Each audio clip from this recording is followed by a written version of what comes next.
All right, go ahead. We're on the very back here, and we're going to look here at number 14. So it says for number 14, which fractions are equivalent? Select all that apply. So I'm looking for equivalent, which means equal.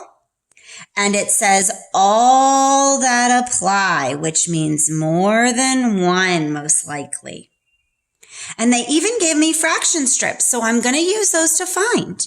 The first one says 1/4 and 1/8. So I'm going to look. Here's 1/4 and here's 1/8. Are those the same size pieces?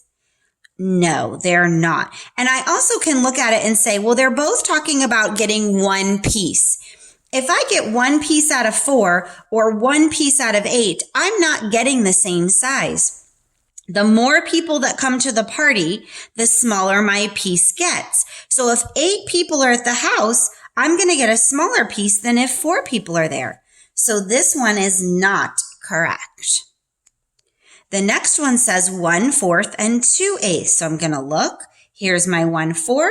What is equivalent? And here is the same. 2 of those 8ths. So yes, this one is correct. The next one says 2/4 and 4/8. Okay, so here's my 2/4.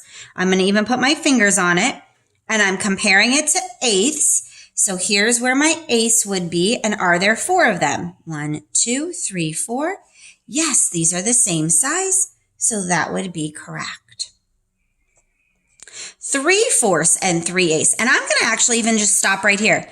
I'm getting 3 pieces no matter what, but I'm getting different size pieces. So could these even be the same?